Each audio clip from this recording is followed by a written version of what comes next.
Hello, it's Paul, and today I'm an old man with a revisit of my Ferrex Aldi Shepak, whatever it is, Ferrex bench drill. Way back in 2021 I did a video where I was a little disparaging about the build quality of it, with good reason I feel.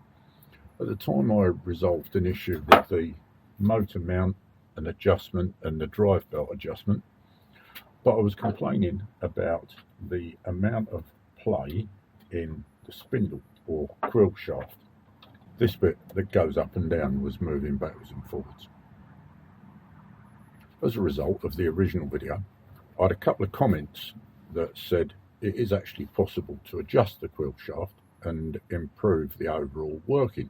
So thank you to Smudger25261, who actually commented within days of the video originally going up, and Connor Noakes, who more recently in the last month or two commented, and both mentioned about the method of adjustment. Connor also made a good point that you should view these kind of as a kit rather than a finished article, because they need some assembly and fettling rather than being sort of ready to rock and roll. So today I'm going to discuss a couple of things, these two things that were mentioned by both guys, that can be done to improve it. I've actually already done the work, in fairness, but I wasn't happy with the video, as is often the case, so here we go again. I knew from both Smudger and Connor that the adjuster is behind the on-off switch and the no-volt release section. That's secured at the top by a single screw. So we'll have that out first.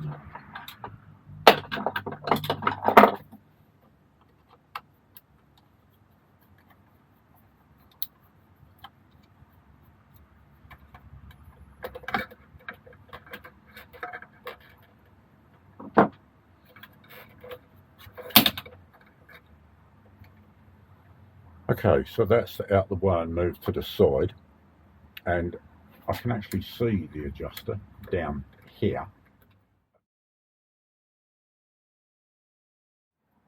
It's a grub screw with a slot head and a lock nut, but to get it to it properly, to adjust it, I need to take this front casing off, which is held on by a further two crosshead screws, one up here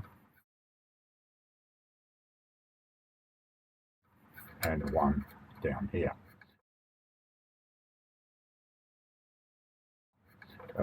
By the way, it is unplugged, just saying.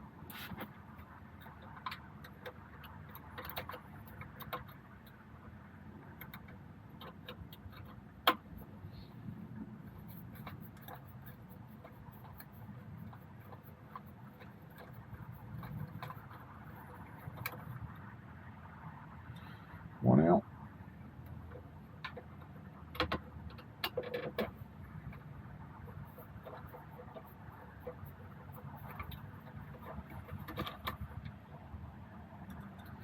Two out.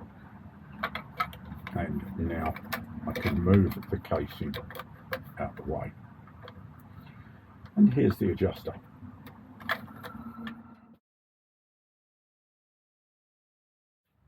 For ease of filming, I've held the casing out the way with an air elastic. Oh, note the very popular in the UK twist connections. Okay, so to adjust, all you basically need to do is undo the lock nut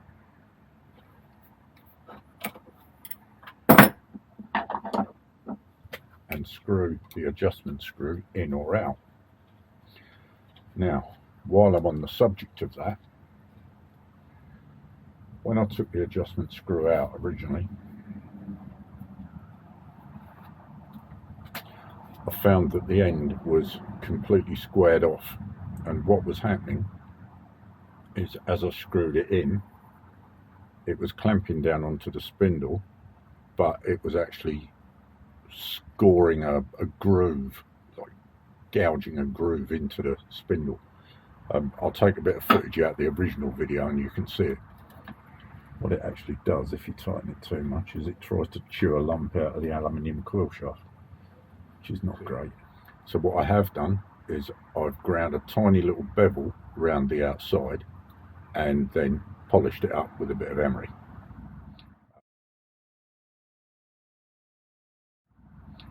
Wet and dry, sorry, I think there's about 1200 grit. So to adjust, all I'm going to do is put it back in,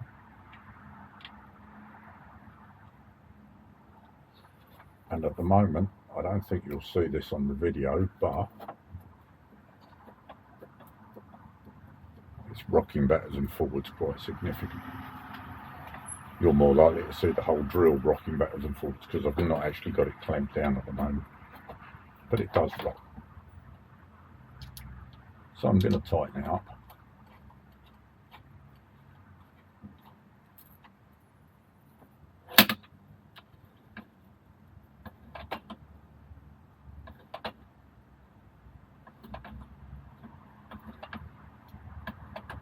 Now, one other thing I should mention that I also discovered, and again I'll take some footage out the original video, but I found whoever had assembled it originally had actually clamped it with the spindle twisted and clamped it onto the side of the channel,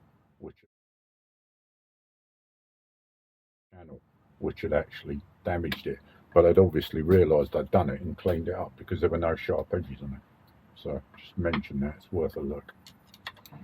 Anyway, what I want to do is clamp it up. It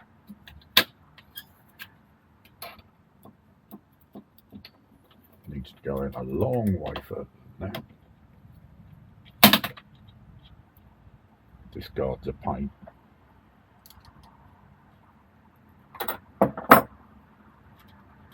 Right, that's completely tight now. That's too tight.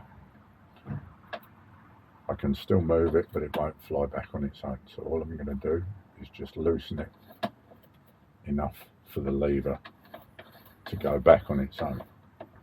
It's not great. You can see it's far from perfect.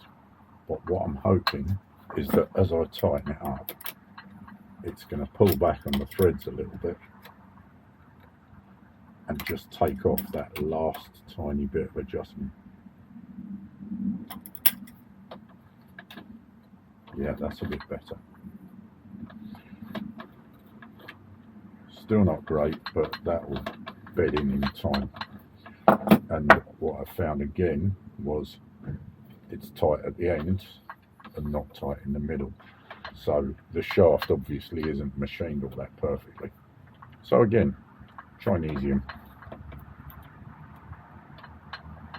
If I've got the shaft right the way down, almost to the end, I've still got a bit of movement. I've probably got about a 1/16 or a mil backwards and forwards, which isn't great.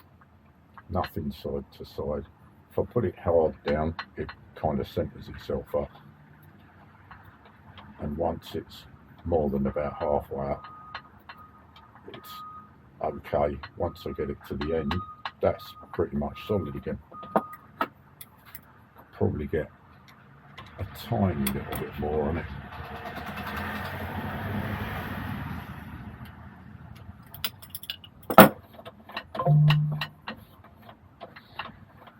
Yeah, that's come too far now.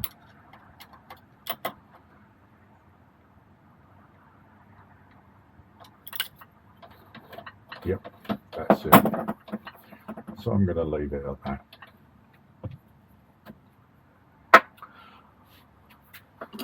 Okay, so that's the adjustment done. Let's take this air elastic off and we'll put the front box back on.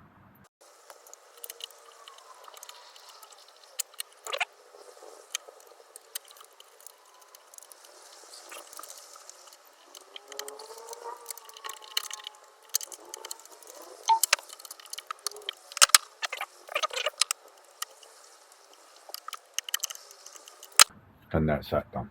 Now the other thing that Connor said he did was he changed the chuck for a keyless. I'm not going to do that. I'm leaving the standard chuck as it is. To change it would cost me probably £80–90, and I don't particularly want to invest that kind of money into it. I don't use it enough for that. But I will show you something, because the first time I filmed it, I did look to see how the chuck came off.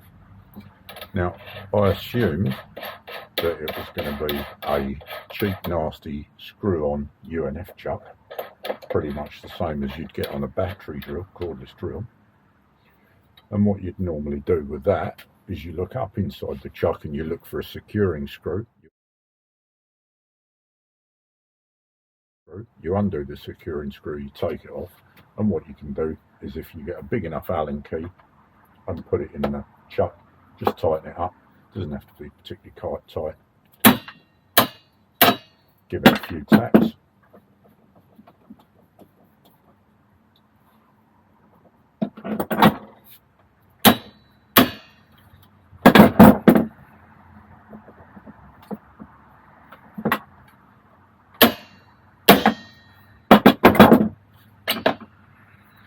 Now, what I found was this one isn't on a screw thread, it's actually on a Jacob's taper.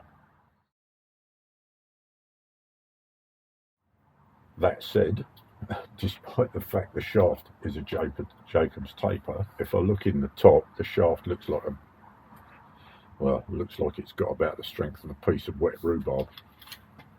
So I don't think it's particularly impressive, but because it's a Jacob's chuck, it means it's a little bit more difficult to get hold of. So as I say, I'm not going to get a new one, but it is worthy of knowing. The actual correct procedure for taking off a chuck on a Jacob's taper is you have two sets of wedges, and they're forked wedges. Very thin, and they go in between the chuck and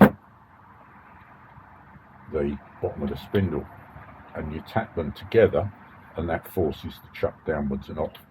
Of course, not knowing it was a taper chuck, I've long since lost the detail of this, the instructions and stuff.